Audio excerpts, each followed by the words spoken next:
Let's talk about bridge pose today. As far as back bends go, it can look more simple, but there's a lot happening in this pose, and it's a place where students commonly feel it more in their low back instead of their glutes and the hamstrings.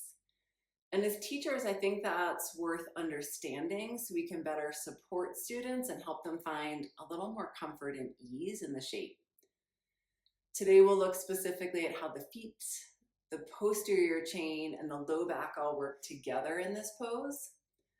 We'll look at the foundation, how it helps to organize the hips, some common patterns to notice when you're teaching, some refinements to help shape the pose for students. We'll talk about some of the benefits and the challenges. And then at the end, we'll also look at some simple cues that you can bring into your classes. So let's go to the mat and look at this shape.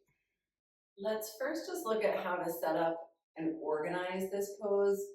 We'll start with the feet and the foundation there, because just like standing poses, how we organize the feet often determines what happens up the legs and the hips from there.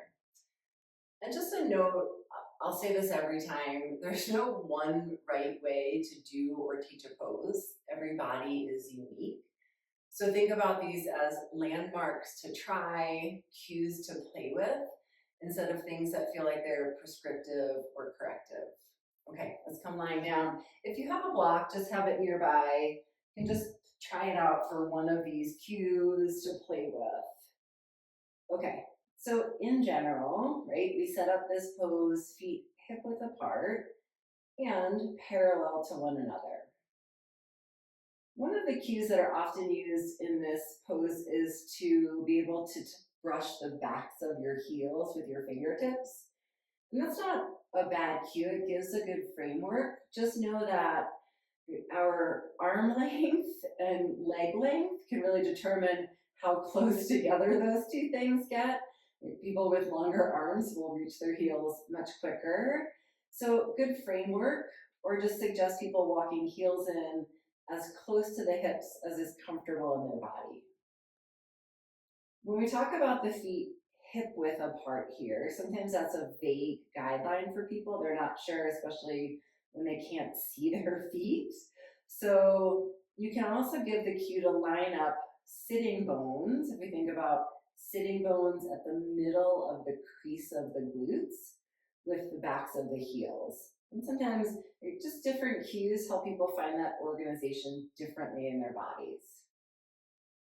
Then talk about pressing feet evenly down into the ground, right? Inner edges, outer edges, with a little bit more emphasis on the inner edge of the foot. For most of us, the abductors, right, the outer hips are stronger than the adductors on the inner line of the legs. And so what happens there is the weight goes to the outer hips and the knees splay out to the side. So if we can get a little bit of that adductor strength on board, it helps to keep the knees tracking down the center of the feet. This is why I also love to teach this pose sometimes with a block. If you place that between the upper inner legs and have students squeeze the block into the midline, you also just get a sense of that muscle memory and that organization in the body. So press through the inner edges of the feet, maybe squeeze the block if you have that there, so that as the hips lift, the knees aren't coming too far in or too far out, but the knees stay tracking down the center of the feet. And so as we talk about the common patterns that we see in this pose, that's often the first one, that the knees are splaying wide or the knees are tracking in towards the center. So if we can work that even pressure through all four corners of the feet, it often then helps keep the knees tracking forward instead of splaying wide or coming in towards the center. And to know that's just something to look for in your students, and knowing that it can come from this imbalance from the outer line of the hips to the inner line of the legs. The second pattern we often see here too is all the work coming in the glutes. This one not as is easy to visually see. Sometimes we can tell, right, the glutes are really gripped hard. They're doing all of the work. And what we want to do here is get the hamstrings on board as well. Right? So it's not that the glutes aren't working, it's just that there's more even strength up that whole posterior chain of the leg. Right? So here you might have students press through the heels, and then imagine you could traction the heels back towards your shoulders. That will often get the glutes a little bit, sorry, the hamstrings a little bit more on board, so the glutes don't have to do all of the work. What you'll see when that's cued and the hamstrings get on board is often there can be a little bit more height in the back bend or a little bit more stability, but it's coming from that whole back chain of the body instead of just the glutes having to do all of the work. The third pattern here is the low back, and that we know that often in back bends, a lot of that work tends to land right in the low back and the lumbar spine, and that we just get compression there. So it's not as comfortable. Students have trouble finding the ease in the pose. So there's a couple simple things we can usually shift to help support them with this, and that's the engagement of the core and the lengthening of the low back. Right? A little lift through the low belly, and then lengthen, not tuck. Right? When we tuck, we're actually rounding through the low back, which is kind of counterproductive to that extension, but we're lengthening the tailbone towards the knees. And when we do that, we'll often get that space back through the low back. That combined with the strength in the glutes usually feels much more supportive along that whole back line of the body. Okay, last one here. I'm sure there's more, but here's a good starting point, is that we get the flare through the rib cage.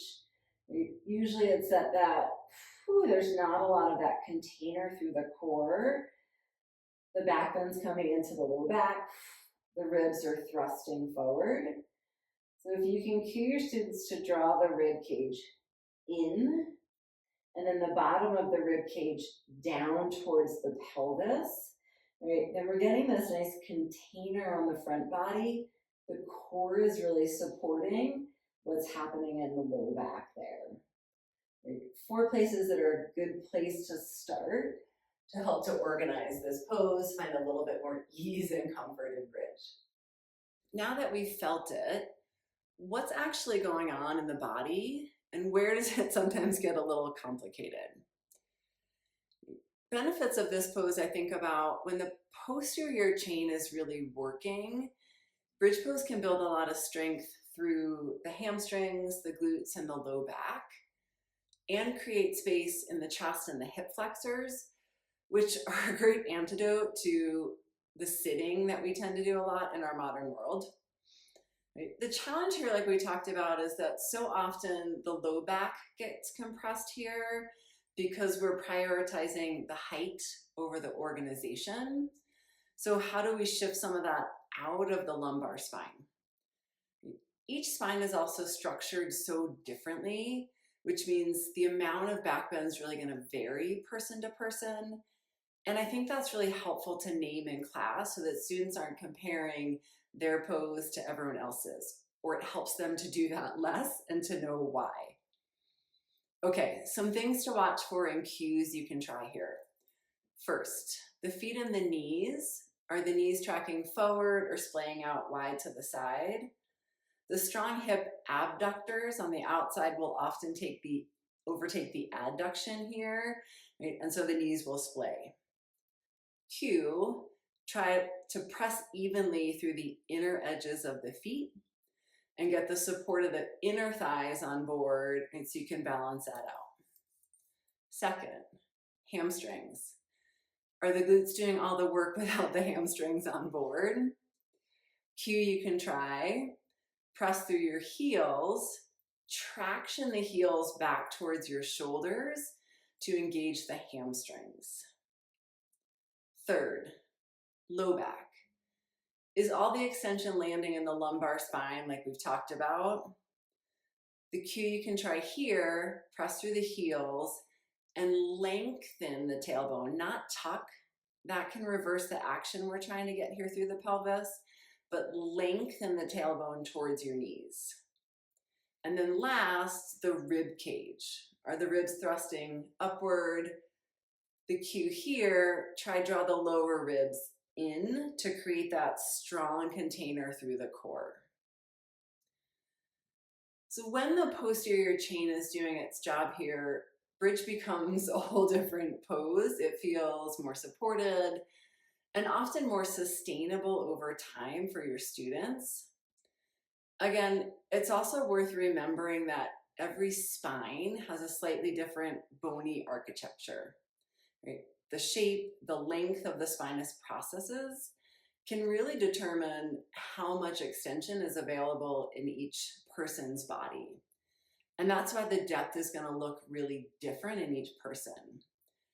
We'll break that down in another video, but if this kind of breakdown's been really helpful for you, this whole teaching yoga alignment series is built around these types of alignment practices and cues, and the link to it's in the playlist below. See you in the next one.